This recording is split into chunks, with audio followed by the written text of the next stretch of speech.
இன்றைக்கி நமக்கு கார்ன் பஜ்ஜி எப்படி செய்கிறதுன்னு பார்க்கலாம். அதுக்கு நான் ஒரு ஸ்வீட் கார்ன் எடுத்துருக்கிறேன். இதை இப்போ நமக்கு இந்த தோலையெல்லாம் எடுத்துட்டு உள்ளாலேருந்து எல்லாம் செப்பரேட் பண்ணி எடுக்கலாம்.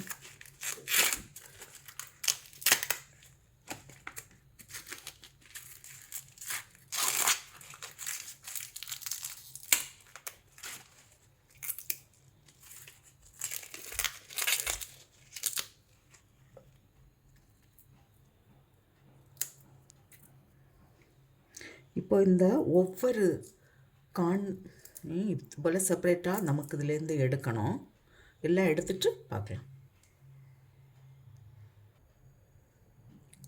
இப்போ இந்த கார்ன்லேருந்து நான் ஒரு 4 ஸ்பூன் போல் எடுத்து வைக்கிறேன். மீதி எல்லாத்தையும் மிக்சியில் கொஞ்சம் குறவரப்பாக அரைச்செடுக்கணும்.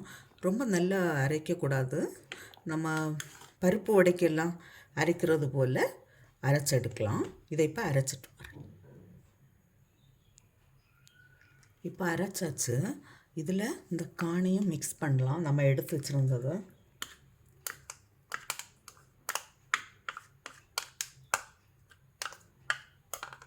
இப்போ நமக்கு இதை செய்கிறதுக்கு ஸ்டார்ட் பண்ணலாம்.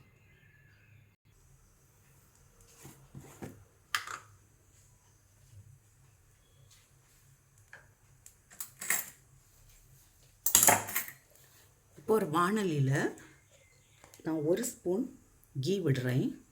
ஆயில் வேணும்னாலும் விடலாம்.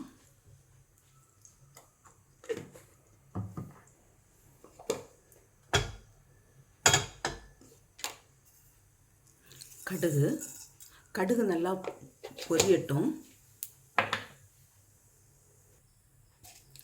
இப்போ 1/2 ஸ்பூன் ஜீரகம்,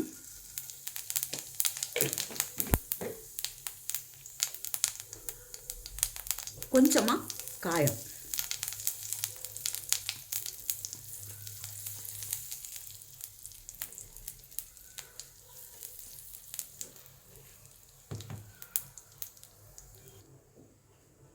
இப்போ கருவேப்பிலை போடுறேன். ஒரு சின்ன பீஸு இஞ்சி, ஒரு பச்சை மிளகாய் பொடியாக நறுக்கினது,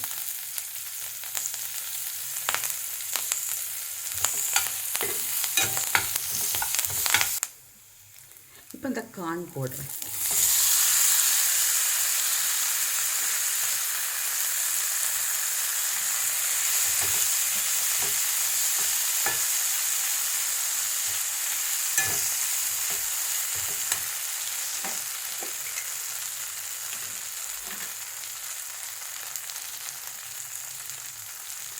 கால் ஸ்பூன் மஞ்சள் தூள்,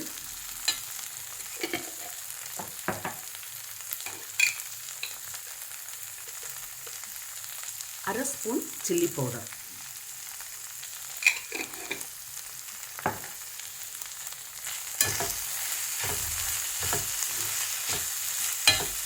இதுக்கும் ஒரு 4-5 நிமிஷம் நல்லாவே இதில் வேகட்டும், அப்புறம் பார்க்கலாம்.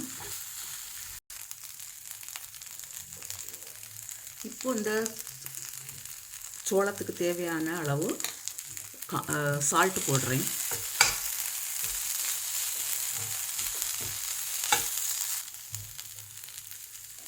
கொஞ்சமாக பால் சேர்க்குறேன் வேகிறதுக்கு.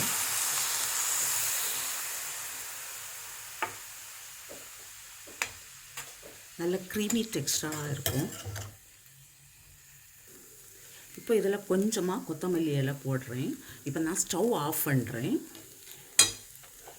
இது ஆறட்டும். ஆறின பிறகு பார்க்கலாம். இப்போ நமக்கு ஒரு பேட்டர் தயார் பண்ணலாம்.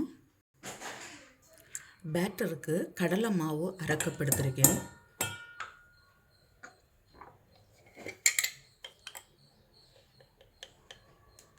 ஒரு 1/4 ஸ்பூன் மஞ்சள் தூள்,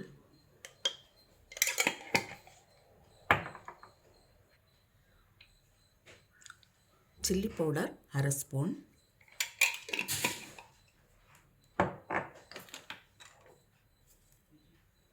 சால்ட்டு தேவையான அளவு, உலர்ந்த வெந்தயக்கீரை பொடிச்சது, கொஞ்சம் கொத்தமல்லி இலை. இப்போ இதை தண்ணி விட்டு நமக்கு மிக்ஸ் பண்ணி எடுக்கலாம். இப்போ பேட்டர் வந்து ரெடி ஆகியாச்சு. நான் இப்போ அந்த சோளம் இதை நான் ரவுண்ட் பண்ணி எடுக்கிறேன். சோளத்தை பால் போல் சின்ன சின்ன பாலாக உருட்டி எடுக்கலாம். இப்போது இதில் எண்ணெய் வந்து சூடாகியாச்சு. ஒவ்வொரு பாலையும் நமக்கு இந்த இதில் மாவில் முக்கி போடலாம்.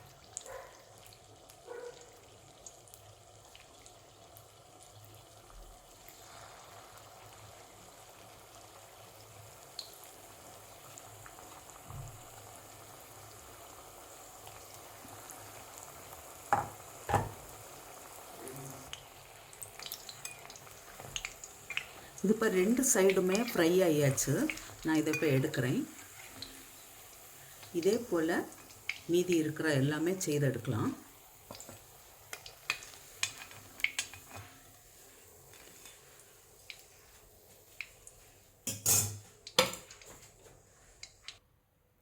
கார்ன் பஜ்ஜி ரெடியாக இருக்குது. இதே அளவுகளோடு செய்து பாருங்கள். இது டீக்கு கூட ரொம்பவே டேஸ்ட்டாக இருக்கும். உங்களுக்கு இந்த சமையல் பிடிச்சிருக்குன்னா சப்ஸ்கிரைப் பண்ணுங்கள்.